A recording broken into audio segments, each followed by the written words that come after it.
AHA and PMF South India Film Festival, presented by Sprite, luxury partner Kohler, wellness partner VK Hair and Skin Clinic, strength partner Bharati Cements, romance partner Cadbury Silk, and special partner Streaks.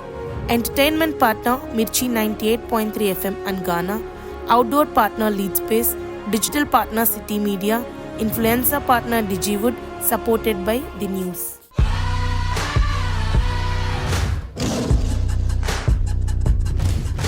An inspiration to film industries across this nation. I think you can do with a much bigger round of applause here, please. When I was reading about you on my way here, talking about your journey. Many of them know my story. What made you turn into a producer? There are second category of producers. As a nickname, we call them a suitcase producers. When you were producing Magadhira, for instance, did you imagine that the next step there?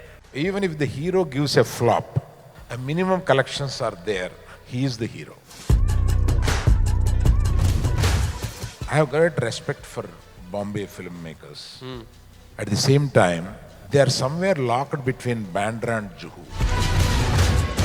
That whole era of remakes was huge, which continued right up till very recently, in fact. The time of remakes is going off.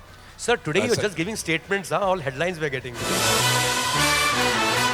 Ladies and gentlemen, welcome to the first session of South India Film Festival. What's going to be a fascinating fireside chat with one of the greatest producers of our times. You know, an inspiration to film industries across this nation, Mr. Allu Aravind. I think you can do with a much bigger round of applause here, please.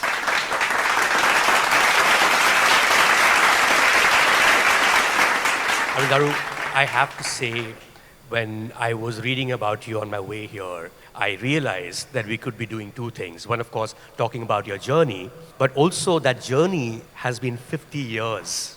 It's been 50 years that you've been around as a producer since 1974.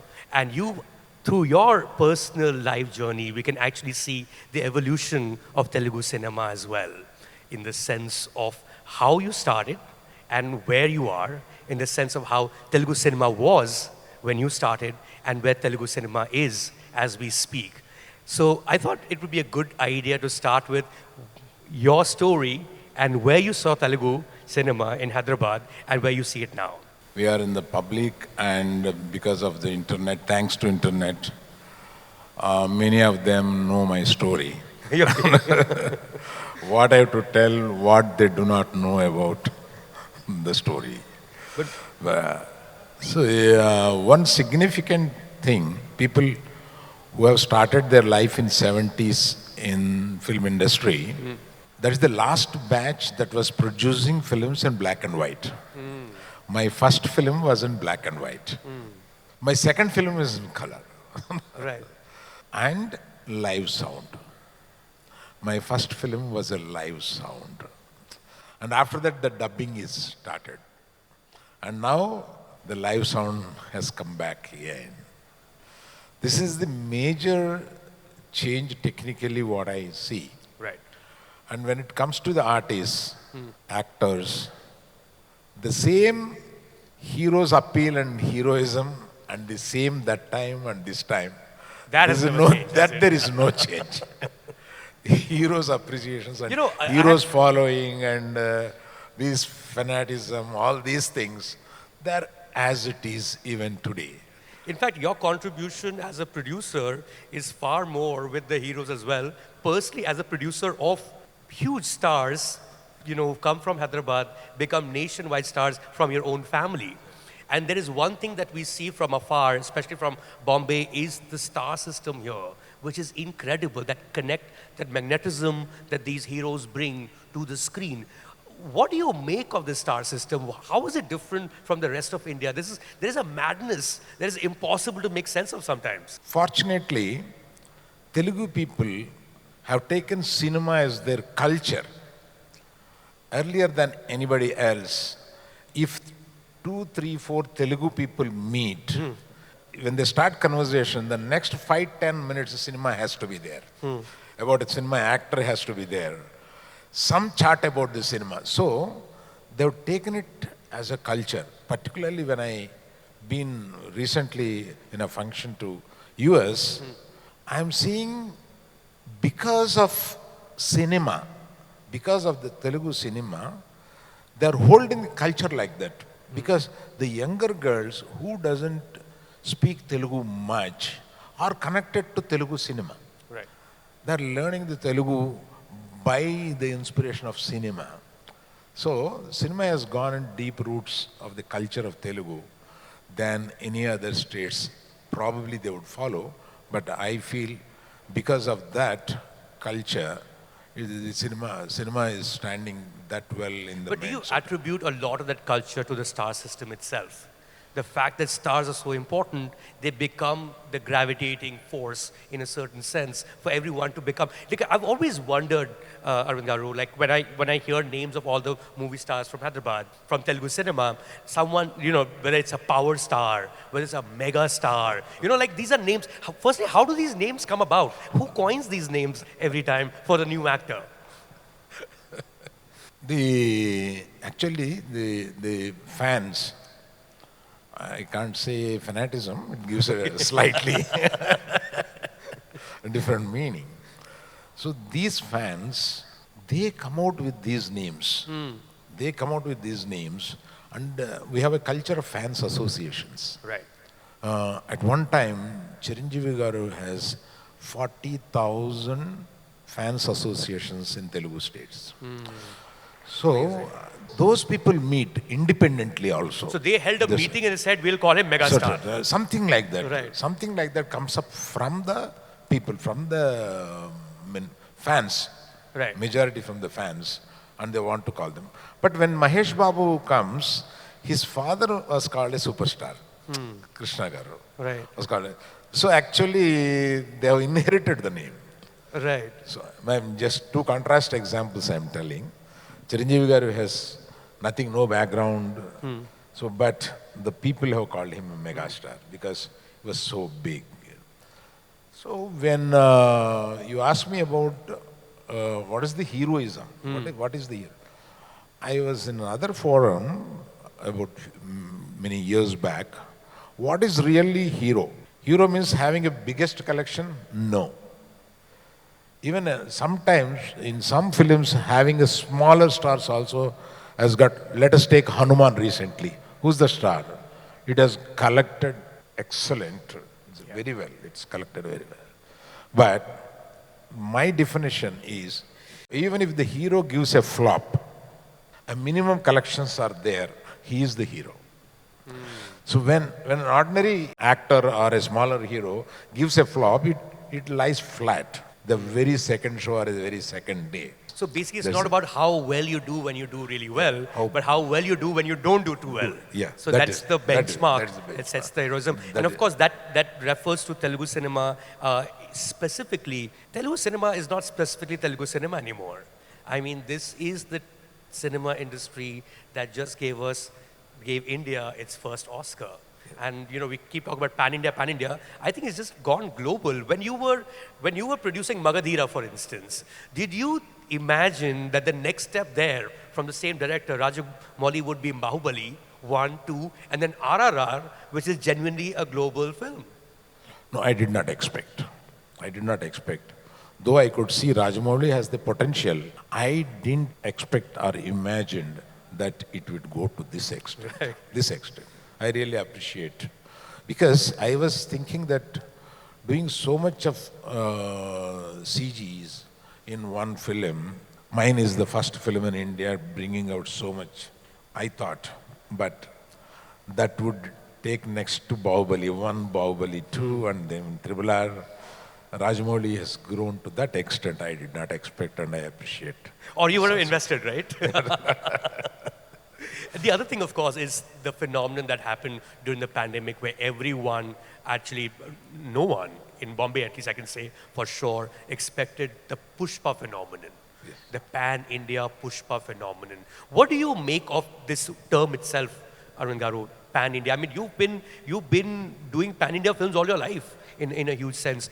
Why? What is so great about this new term called pan-India anyway? Has it always not been pan-India? When back in 1990, when you made, Padimand, was that not a pan-India film with Chiranjeevi in the Hindi language? People have been doing this forever, right? How should I say this? Now, gates are open. Somebody has to open the gates. Like P.V. Narasimha Rao that day opened for India. And the material that is being produced this part of India is being received very well by all India. That we could understand. What people don't realize, do not know is, our dubbing films are too well received there. That means content made here is being received very well there. Then you may ask me, then content is being there, made there also. Why it is not? I have slightly a controversial answer for this, but this is what I feel. I should be honest in my expression. I have great respect for Bombay filmmakers and their level of thinking. It's too good. At the same time, they are somewhere locked between Bandra and Juhu. They are brought up in Bandra and Juhu. But now it's moved to like Andheri and Goregaon also now. Yeah. 5 more kilometers. Because, but just for example, of course, I'm telling. I know what you mean. So they are brought up there, their culture is like that, their vision is like that, and they are making films like that. I think they have to think now how UP and Bihar is also there. Why this content made from Telugu or Tamil is more liked by the Bihar UP people. Right. Because of the content. They have no separate love for us. Because of the content. I think the Bombay makers will also, now, I spoke to a couple of people.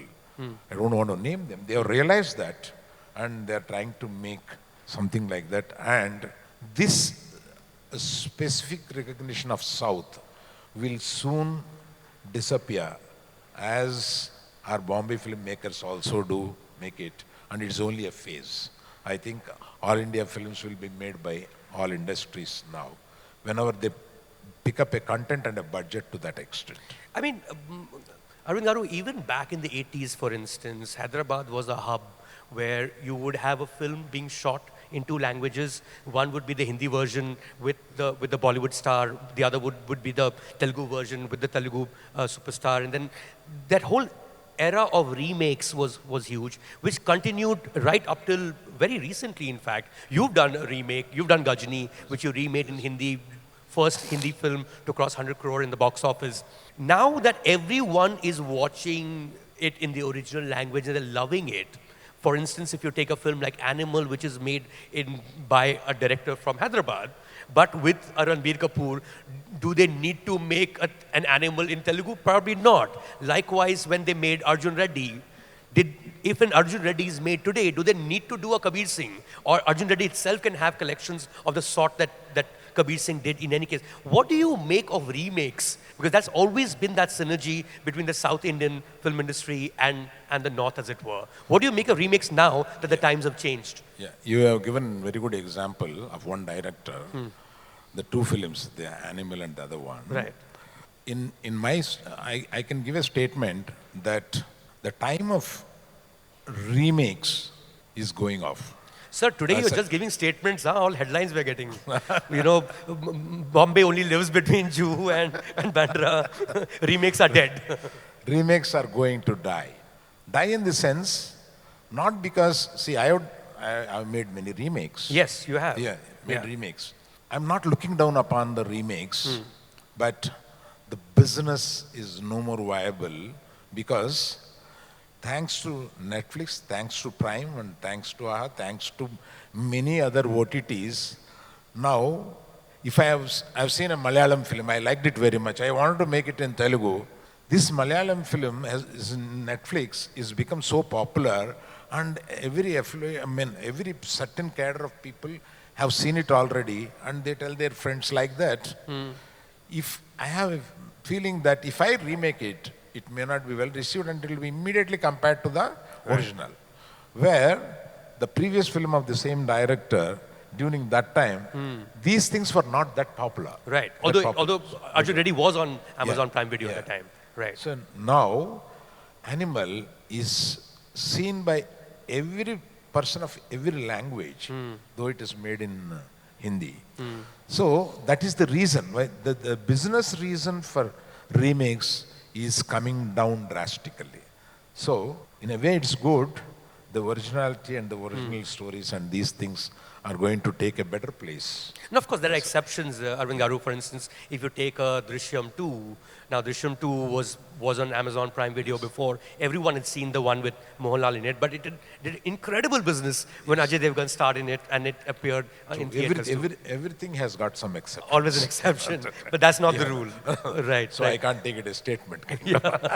We're still taking that headline though, that remakes are dead. But the other thing, Aravind Garu, and this is something that separates you from a lot of producers, in fact most, if not all producers across the industries, is the moment there was the onslaught of the OTT, as it were, with the Netflix, with an Amazon Prime Video, with the Hotstar, Z5, etc., most of them backed off and became vendors for those platforms because they saw business in creating products or creating inventory for those platforms that needed it, that could also add to what their theatrical revenues was going to be.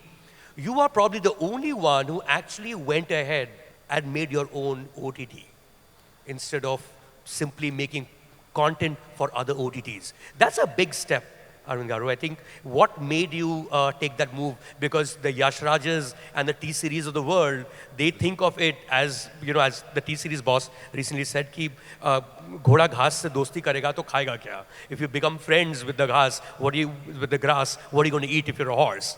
But, sorry for the very bad translation, but that's not the case with you. You actually went ahead and joined the OTT business. What made you do that? Before explaining, I should thank my friends in Bengal, Hoi Chai. Hoi Chai is the first local channel that is started in India. By Venkatesh Films. Yeah, by Yes, Venkatesh Films. yes. They're my very good friends. Okay. Once they told me about this, I went to Calcutta, sat with them for days together, studied what they are making and studied their balance sheets. And of course, in OTT, nobody will make profits in the first 5 years, kind of. So I could understand what the business is. And I have to thank one more person, Ram, my partner from my home, who has supported my vision and invested huge in this to make it big. You need deep pockets, right? Yes, you're really like competing with the big four. We know we are taking a great risk on that, but both of us took the risk and made it a success today. Fabulous. Fabulous. Yeah, big hand for that, guys. Really. It's not an easy thing to enter that particular market, at least in this time. I'm going to do a little bit of reverse here, sir. And, just a few days back, there was a directors roundtable I was doing back in Bombay with a few directors, all of whom were producers also, including Raj and DK, who are also from Andhra. And all of them said unanimously that the response to the question of if they like being producers was they just hate being producers because they find it to be a thankless job. It's a lot of work. There isn't as much glory. If you're a director, there's far more. You're a movie star, of course, way more. So it seemed like all of them don't want to be producers. You're a person, you could have done anything in the films. You're also from a film family. Your father was an actor. What made you turn into a producer? After 10, 15 years of my journey, I looked back and seen myself, why I'm here very successfully. And since then, my graph is still on a high. When I go back and think, in the industry, there are two kinds of producers grossly, I should say. There are very few producers who think about the content, the subject, they select the subject, and then who can make the subject better. Sit with the director, and it's a huge process. And director and myself together approach a hero who is suitable for that particular subject. And this is one category, very organically make the film, based depending on the genre and the subject of it. And there are second category of films. I'm not telling this is right, this is wrong. Right. There are second category of producers. As a nickname, we call them a suitcase producers. Well, They take a lot of money to a director and a lot of money to a hero. it's probably checkbook now, sir. Maybe there is not so much black money now. It's probably checkbook producers. Probably. Fat checkbook producers. They lock them up and they wait what story they like and how, and with the director also. They're not much worried about the content. subject Right. or the genre, and they depend on the, and there are many successful people also like that who have done that. And they're not long standing. What I've seen is people since then who have been depending on doing like that were not long standing. And very few people, because I'm not naming them, I'm not naming this side also, there are around 5, 7 even now who have been traveling for a very long time in the industry. If I observe them, they're doing the same way. Their core, this thing is the subject and the genre, and who does it, which director can do it better, and that is the way. That is the difference. Why this longevity of a producer has to be there. And that's what you've Yes, sir. enjoyed about the profession. Yes. The fact that you're in not spite, I have a bunch of heroes in my family. Of course. That really helps, doesn't it? So basically, there are two kinds of producers, the money bag producer and the real movie producer. And you are not just a movie producer, Aravind Garu. You are also into multiple industries, and you also make movies, as it were. Now, as a business person, when you compare films to other industries that you've been part of or other industries that you follow, whether it's real estate, whether it's construction, how is film as a business different from other industries? Thank you. Very important question. Other than films, I've got many other than this movie and media industry, I've got few other verticals where I'm doing business. And a few years back, I've decided to close all those profitable ones and stay back in this industry because of one thing. I'm not getting excited by building flats and selling them. I have the business. I'm not getting excited. It's the same repeat work. I know how much I'll get. This industry, why we are here, producers and directors are here, every time it is a surprise for us. Nothing we can imagine, nothing is guaranteed. So much of excitement, so much of unknown things come across, that gives an excitement. Suppose something you know very well, it doesn't excite you. Every film is a new film. Every film is a success or failure, we don't know. Every film there is, in this budget we can make, we don't know. Like that, lot of surprises are there in this filmmaking. That's why I enjoy it. When there is so much of risk and surprises, that is my enjoyment. So I wanted to stay back here and retire here and closing everything back. Thank you. Aravind Garu, wishing you the next amazing 50 years of being in films. You've been a pleasure. Thank you so much.